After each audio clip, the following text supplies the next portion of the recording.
G'day everybody, my name is Elliot Waters and you're listening to the Dysregulated podcast. As always, thank you for tuning in. Today's episode is coming to you from the Maitland Private Hospital, the Barrington Psychiatric Ward. And I have been given, as you may have heard on the last episode, a brand new diagnosis, Aspergers Syndrome. So what on earth is Aspergers Syndrome? Well, we're going to find out today what exactly it is, how it relates to me, and what the options are moving forward. But before we do that, if you're enjoying the show, feel free to like, subscribe, give us a really good 5-star rating, and share it around with your mates. And if you want to follow the show on Instagram, you can do so at thedysregulated.podcast. Okay, so Asperger's Syndrome, what on earth am I talking about? Well, the syndrome is marked by a greater level of impairment when it comes to communication and language skills, along with limited yet repetitive thought and behavior patterns. That last bit is definitely me. So some characteristics of Asperger's syndrome. So what we're looking at is some trouble with social interactions. So people with the syndrome do not find social interactions as something that comes normally. A lot of anxiety can be produced when these interactions occur. You also see restricted interests, engagement in repetitive behaviours, and intensely focusing on routines and rules.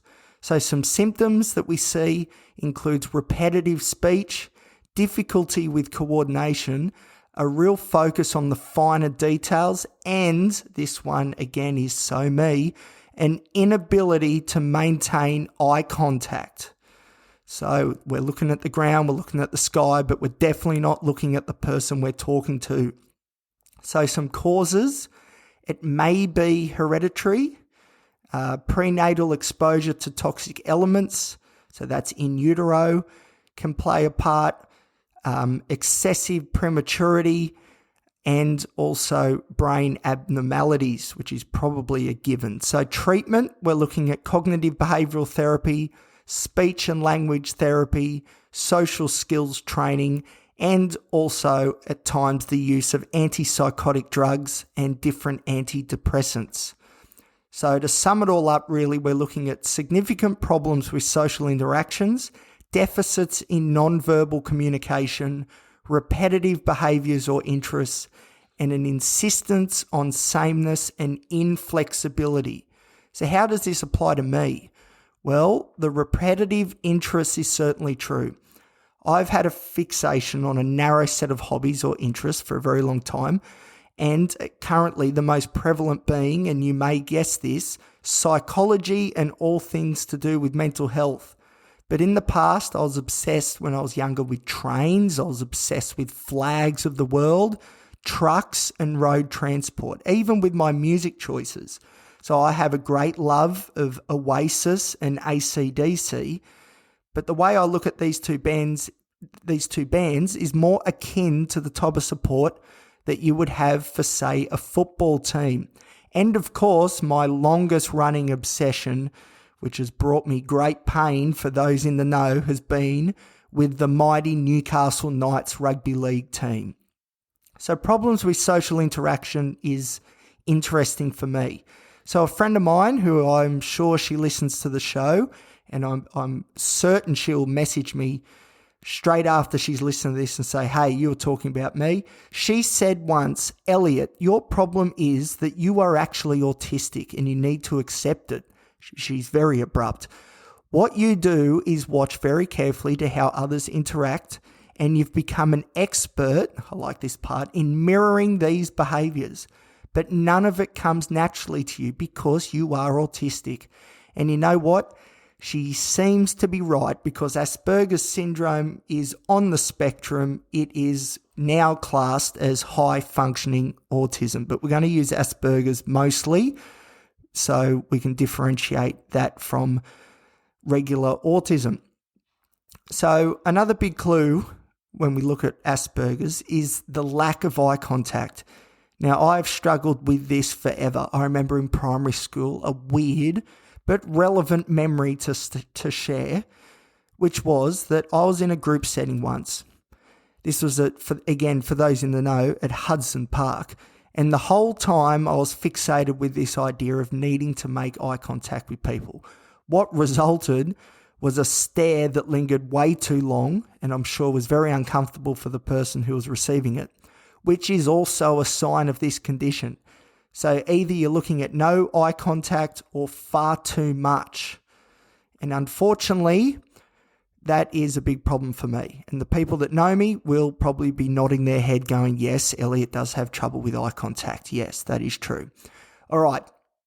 Another telling point with boys is that as children, did the child, when they were a child, like lining up their toy cars and trucks in a row? It seems inconsequential, but he's actually a strong predictor of Asperger's and autism. And you'll never believe what my own mother said to me today about this very subject. Yes, Elliot, you did used to do that. So there you go. There's more evidence that this is a very sound diagnosis. Now, listeners to the show would know that I have zero routine. I've tried to use a Google Calendar a billion times and I never ever use it. I just can't make that sort of organizational stuff habitual. It just doesn't come naturally to me. And that is because I have ADHD, Attention Deficit Hyperactive Disorder, which among other things is very much a disorder of lack of organization. But although I have no routine, I still crave it. I would love the ability to have the solid routine. And I guess this is where ADHD and Asperger's come into conflict, or at least in regards to me. In my case, my ADHD is blocking my Asperger's from getting what it wants, which is a fixed routine and sameness. Now, speaking of ADHD, it is common that both autism spectrum disorders and ADHD can co-occur. But what you get is a messy array of symptoms and behaviours, lots of internalised conflict as these two forces jockey for position. And what can result from this is anxiety and depression. So anxiety because as the conflict rages within and the needs of each disorder aren't being met, which is scary when it's needed so much, the anxiety kicks in. Oh my God, we need this organisation, but we can't do it. Oh my God, we need routine. We can't do it. This is terrible, unbelievable. And then what can occur is depression because we often don't get anywhere with what we're trying to do, and our quality of life is impacted by these two blockages known as Asperger's and ADHD in this case. Oh, and the last interesting thing, most people with an autism spectrum disorder are left-handed and male. Not always, but often, most often. And you'll never believe it. I am left-handed and I'm definitely male. Last time I checked, I am male and I'm definitely left-handed. So there you go. Now let's have a look at a bit of the literature, the research. So this little bit comes from a paper called Overlaps and Distinctions Between Attention Deficit Hyperactive Disorder and Autism Spectrum Disorders in Young Adulthood, Systematic Review and Guiding Framework for EEG Imaging Research. Anyway, so this comes from Lao Zhu, Fritz and McLaughlin, and this is what they had to say. Compared to typically developing individuals, adults with ADHD and or autism spectrum disorder are at a high risk of experiencing a range of behavioural and cognitive problems such as mood disorders, sleep problems, yes, and unfavourable psychosocial outcomes, including poorer academic performance and lower employment levels. Having concurrent symptoms of both autism or Asperger's and ADHD is associated with even poorer cognitive, emotional and functional outcomes than a single diagnosis. So there you go. It is a miracle. I don't know if I've told you this before, but I have an honours degree in psychology. After you read that, it is a miracle that I got that degree. And I'll tell you what, I'm going to give myself a pat on the back. Don't know if you heard that, because good job, Elliot. The odds were stacked against us and we got it done. How good's that? Anyway, moving on. This next component comes from Spectrum News, which I'm now subscribed to. My brand new subscription. I love it, Spectrum News. Anyway, this is what they have to say. The core diagnostic criteria for the conditions remain distinct in the DSM-5.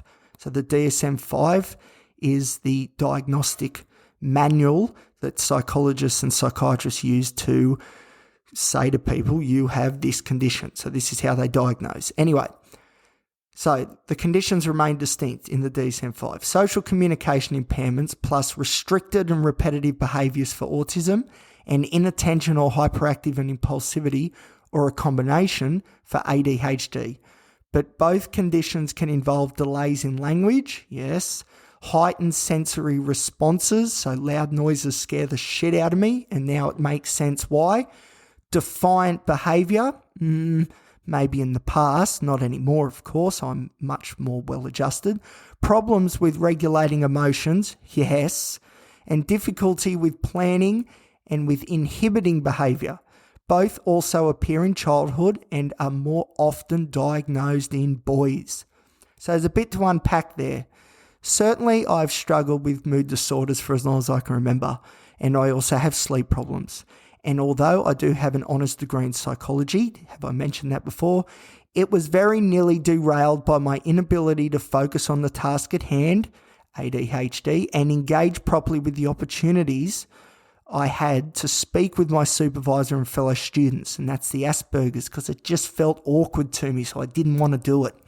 Often I would just stay quiet, as having these conversations with people I wasn't initially comfortable with wasn't something I was really willing to do, even though I really, really wanted to. And of course, when I did, my eye contact was minimal at best. So emotionally, dysregulation is the very essence of how my emotions flow. Extremely dysregulated, hence the name of the bloody podcast. And of course, actually planning and following through with something very rarely happens as it should. Usually everything is done last minute. So I'm confident when I say that it appears to me that I have elements of both disorders. Yippee, how good's that? Even if at times the symptoms are in conflict of each other, such as wanting routine but not having the ability to make that happen. Although, on a side note, I'll tell you what, being in hospital is a great way to build a routine because it is forced upon you. So that's a great little side note. A good thing that's been happening since I've been in hospital is I've actually been forced to follow a routine, and I'm a lot better person for it, that's for sure. Anyway, now a very important point, which I don't really want to bring up, but absolutely must, is this. People with Asperger's tend to focus their conversations with people on themselves and what they want to talk about. So in other words, it's all about me, and whatever is on my mind. That is what is important and what should drive the conversation. So as someone who has a whole podcast dedicated to talking about myself, I have to concede that this point, or diagnostic criteria, I suppose you could say, does unfortunately fit in this case. So I want to say this to everybody who's ever had a conversation with me. My apologies to everybody that has had to suffer through my long-winded stories and opinions on topics I find interesting and perhaps didn't feel as though they got the chance to put anything forward of their own. I apologise, and I will do better, I promise. I will let you take more of a role in the conversation instead of dominating it, I promise. Okay, hold me to that. Okay, now it must be said that my psychiatrist said, on a scale of 1 to 10, with 10 being the most severe, that I sit around the 3 to 4 mark with my Asperger's. Now, part of the reason he says that is because I've retained insight into my condition. I know what's going on. So, I know something is going on and is affecting my quality of life. I have that level of awareness. But those who score above 4 on his scale don't have the awareness that something is wrong and just proceed through life as is. So it is other people that have to say to him, look, things aren't really going as they should, I don't think, for you. There's a few things we need to work on. let's put you in a therapy. Whereas in my case, I'm thinking, okay, there's things I'm doing which don't seem to be working. I need to go to therapy. So that is the difference. So that's good news for me. That's good news. So I'm a 3 to 4 out of 10. I can sort of deal with that. That's something to work with. But if it is indeed Asperger's or high functioning autism we are dealing with here, then it makes sense as to why the myriad of medications have not worked on me. Remember, I'm up to over 20 different medications now. I think my total is 21. I need to go back through and count it, but I think I'm sitting on 21. So those with neurodevelopmental conditions such as ADHD and autism or Asperger's often, according to my psychiatrist, don't respond well to the newer classes of medications such as SSRIs, selective serotonin reuptake inhibitors, the newer antipsychotics and mood stabilizers. And this is why my medication regimen is pivoting back towards the older classes of medications, such as the tricyclic antidepressants, which I'm on now, clomipramine, which I'll do an episode about that in the coming days, what the difference is between these older school antidepressants and the new ones. So that is a very brief rundown of Asperger's, high-functioning autism and comorbid ADHD. Hopefully that explains a little bit about what I'm up against here. I'm also up against this nagging thought that as I'm talking right now, there's people on the other side of the door listening to my every word. So it's a miracle that I've been able to get this episode out. That's the social anxiety coming into it. But anyway, we'll move on. That's probably another episode as well. So some of the information may resonate with you as well, the listener, quite possibly. Some of these things you might be thinking, that sounds a bit like me. So it is always important, in my opinion, to keep investigating your prognosis and diagnoses when it feels as though it just doesn't fit right. Because I tell you, it was many, many years ago now, I was diagnosed with anxiety and depression, and a lot of water has gone under the bridge since then. That is for sure. After all, we're up to 8 diagnoses now, feeding him. And just quickly, he did affirm my borderline personality diagnosis. So saying I'm complex, unfortunately, barely tells half the story. So not only are there neurodevelopmental conditions, we've got mood disorders, but we've also got personality disorders at play here as well. Anyway, that's all for this episode. Hopefully you'll learn a thing or two from this one about Asperger's. If you've got any questions, feel free to flick me a message on Instagram at the dysregulated.podcast. I'm looking forward to the next episode coming to you from the Maitland Private Hospital Psychiatric Ward, where I'll tell you what, I am doing some of my best work. Anyway, that's enough for me. See you next time on the Dysregulated podcast.